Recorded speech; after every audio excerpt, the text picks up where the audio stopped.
ሰላም ጤና ይስጥልን ውድ የቻናላችን ቤተሰቦች፣ ዛሬ የምንነጋገረው ስለ ተራ ወታደራዊ ዝግጅት አይደለም። ይልቁንም መላውን ዓለም ሊያናወጥ ስለሚችልና የመካከለኛው ምስራቅን የኃይል ሚዛን ለዘላለም ሊቀይር ስለሚችል አዲስ ክስተት ነው። ለብዙ አስርት ዓመታት አሜሪካ በመካከለኛው ምስራቅ ያላትን የበላይነት ያስጠበቀችው በቴክኖሎጂ ባላቸው የበላይነትና በስውር ጀቶች ነበር። ነገር ግን አሁን የወጡ መረጃዎች እንደሚያመላክቱት የዓለማችን ቀዳሚ ተገዳዳሪ የሆነችው ቻይና በይፋ ወደ አሜሪካና ኢራን ፍጥጫ ውስጥ እጇን አስገብታለች። ቤጂንግ ለቴህራን እጅግ ዘመናዊ የሆነውና የአሜሪካን የመከላከያ ጋሻ ሊቀድ የሚችለውን ዲኤፍ-17 የተባለ ሃይፐርሶኒክ ሚሳይል ማስታጠቋን የሚጠቁሙ ዘገባዎች እየወጡ ነው። ይህ ዜና ዋሽንግተንን ብቻ ሳይሆን መላውን ዓለም አስደንግጧል። ዛሬ በዚህ ጥልቅ ትንታኔያችን የቻይና እርምጃ ምን ማለት እንደሆነ፣ የአሜሪካ ጀቶች በኢራን ሰማይ ላይ ያላቸው ዕጣ ፈንታ ምን እንደሚሆንና ትራምፕ ከኢራን ጋር ወደ ቶታል ዋር ወይም ወደ አጠቃላይ ጦርነት ሊገቡ እንደሚችሉ በዝርዝር እንመለከታለን። አብራችን ቆዩም። በመሆኑ ዲኤፍ-17 ለምን እንዲህ አስፈሪ ሆነ? ይህ ሚሳይል ተራ የባለስቲክ ሚሳይል አይደለም። ይህ ሃይፐርሶኒክ ግላይንድ ቪክል የተባለ ቴክኖሎጂን የታጠቀ ነው። ይህ ማለት ሚሳይሉ ከድምፅ ፍጥነት በ5 እጥፍ በላይ የተምዘገዘገ በአየር ላይ ያለ እንደ ልቡ አቅጣጫውን የመቀየር ብቃት አለው። አብዛኞቹ የአሜሪካ የሚሳይል መከላከያ ዘዴዎች እንደ ፓትሪዮትና ወይም ኤጂስ ያለው የተሰሩት ቀድሞ የሚታወቅ አቅጣጫ ያላቸው ሚሳይሎችን ለመጥለፍ ነው። ነገር ግን ዲኤፍ-17 አቅጣጫውን ስለሚቀይር እጅግ ፈጣን ስለሆነ መከላከያዎቹ ዘዴዎቹ ገና ሲያዩት ኢላማውን ያጠፋል። ኢራን ይህንን ሚሳይል በእጇ ካስገባች በፋርስ ባህረ ሰላጤ ላይ የሚገኙ የአሜሪካ ግዙፍ የጦር መርከቦችና ወታደራዊ ካምፖች በቀላሉ ሊወድሙ ይችላሉ። ይህ ማለት አሜሪካ በፈለገችው ጊዜ በኢራን ላይ ጥቃት የመሰንዘር አቅሟ በከፍተኛ ሁኔታ ተገድቧል ማለት ነው። የቻይና ድጋፍ በሚሳይል ብቻ አላበቃም። ኢራን የቻይናን YLC-8B የተባለ ስሪዲ የረጅም ርቀት መቃኛ ራዳር ማግኘቷ ተነግሯል። ይህ ራዳር በተለይ የተሰራው የአሜሪካ ኩራት የሆኑትን እንደ F-35 እና F-22 እንዲሁም B2 ቦምብ ጣይ ጀቶችን ለመለየት ነው። እነዚህ ጀቶች ስውር የሚባሉት በራዳር ስለማይታዩ ነበር።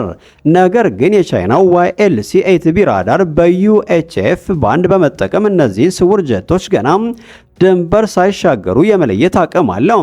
እስኪያስቡት አንድ የአሜሪካ ፓይለት ማንም አያኝም ብሎም ወደ ኢራን ሰማይ ሲገባ ቴህራን ውስጥ ያሉ ወታደሮች በስክሪናቸው ላይ በግልጽ እያዩት ነው ማለት ነው። ይህ ከሆነ አሜሪካና እስራኤል በኢራን የኒኩሌር ጣቢያዎች ላይ ሊሰነዝሩት ያሰቡት ድንገተኛ ጥቃት ሙሉ በሙሉ አደጋ ላይ ወድቋል ማለት ነው። ቴክኖሎጂው የአሜሪካን የአየር ላይ የበላይነት ወደ አየር ላይ መቃብር ሊቀይር ይችላል እየተባለ ነው።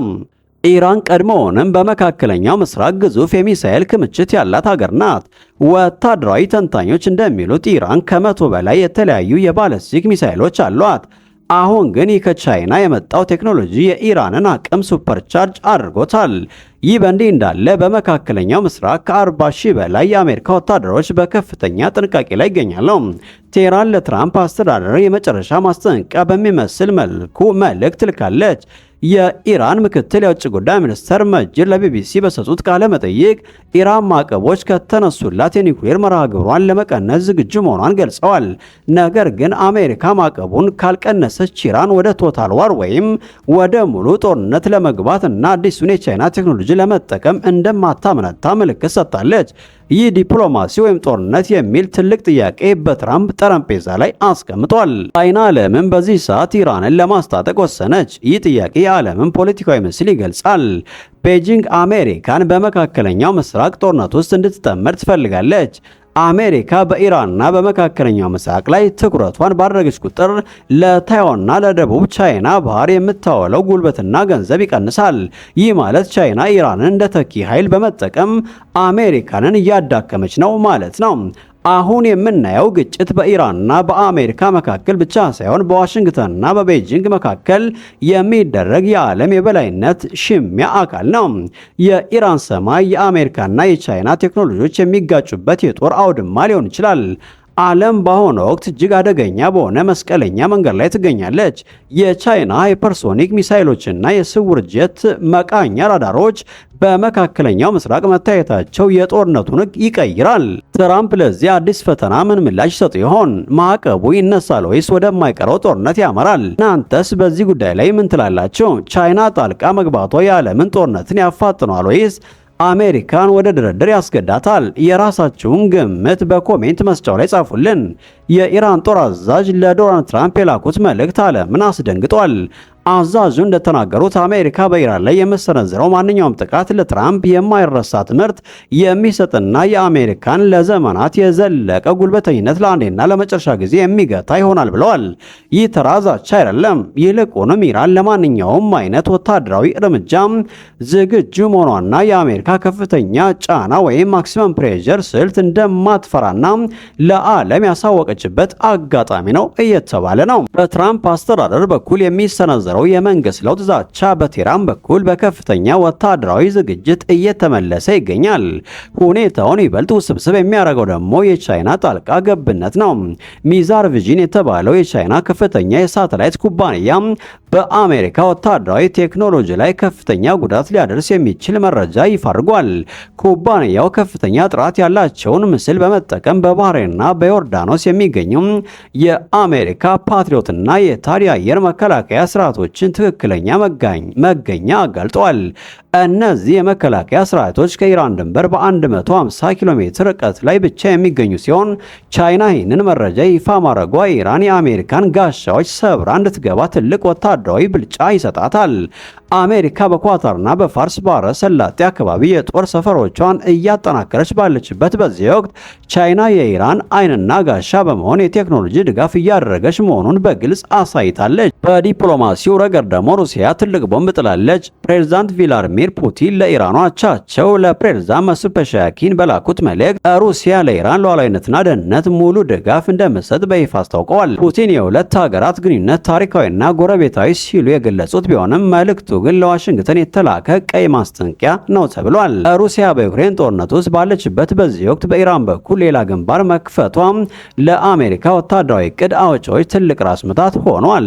ይህ የሞስኮ ቴህራን ስትራቴጂያዊ ጥምረት አሜሪካ በኢራን ላይ የምታደርገው ማንኛውም እርምጃ ወደ ዓለም አቀፋዊ ግጭት ሊቀይር እንደሚችል ምልክት ሰጥቷል። በዋሽንግተን በኩል ደግሞ የሚገርም የዲፕሎማሲ ለውጥ ታይቷል። በአንድ በኩል አሜሪካና አጋሮቿ የቆዩ የበላይነታቸውን ለማስጠበቅ እየታገሉ ነው። በሌላ በኩል ደግሞ ሩሲያ፣ ቻይናና ኢራን ጥምረት በመፍጠር አዲስ የኃይል ዋልታ እየፈጠሩ ነው። ትራምፕ የማይረሳውን ትምህርት ለመቀበል ይደፍራሉ ወይስ በሮቢዮ በኩል የቀረበውን የዲፕሎማሲ በር መዳኛቸው ይሆናል የሚለው ጥያቄ የዓለምን ሰላም የሚወስን ይሆናል። ከሞስኮ ወደ ቴህራን የተላከ አንድ ወሳኝ ደብዳቤ የዓለምን ትኩረት ስቧል። የሩሲያው ፕሬዝዳንት ቪላድሚር ፑቲን ለኢራኑ አቻቸው መስዑድ ፔዜሽኪያን መልእክት ልከዋል። ይህ መልእክት ተራ ዲፕሎማሲያዊ ግንኙነት ብቻ አይደለም፣ የዓለምን የኃይል ሚዛን ሊቀይር የሚችል ምልክት ነው።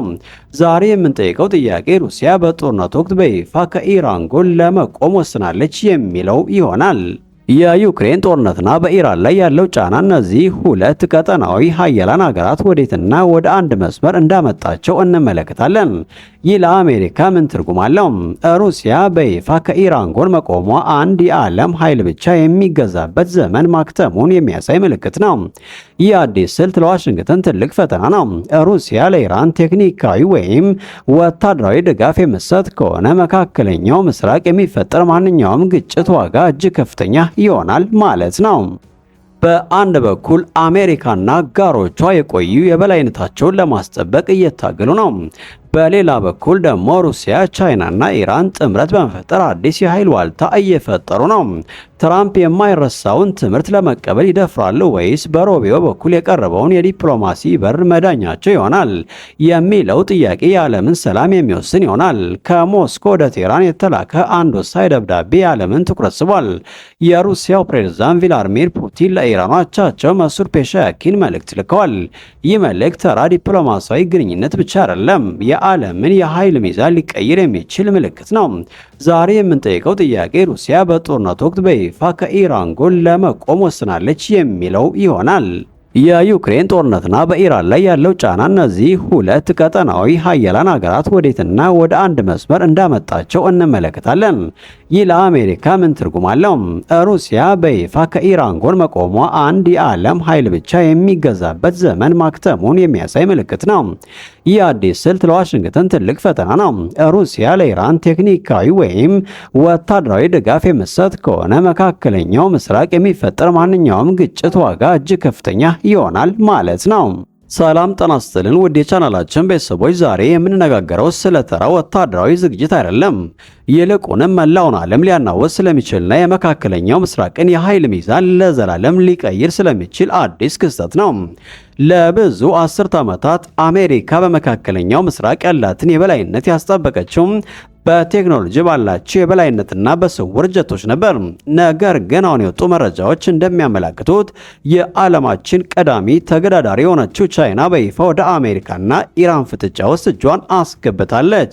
ቤጂንግ ለቴህራን እጅግ ዘመናዊ የሆነውና የአሜሪካን የመከላከያ ጋሻ ሊቀድ የሚችለውን ዲኤፍ-17 የተባለ ሃይፐርሶኒክ ሚሳይል ማስታጠቋን የሚጠቁሙ ዘገባዎች እየወጡ ነው። ይህ ዜና ዋሽንግተንን ብቻ ሳይሆን መላውን ዓለም አስደንግጧል። ዛሬ በዚህ ጥልቅ ትንታኔያችን የቻይና እርምጃ ምን ማለት እንደሆነ፣ የአሜሪካ ጀቶች በኢራን ሰማይ ላይ ያላቸው ዕጣ ፈንታ ምን እንደሚሆንና ትራምፕ ከኢራን ጋር ወደ ቶታል ዋር ወይም ወደ አጠቃላይ ጦርነት ሊገቡ እንደሚችሉ በዝርዝር እንመለከታለን። አብራችን ቆዩም።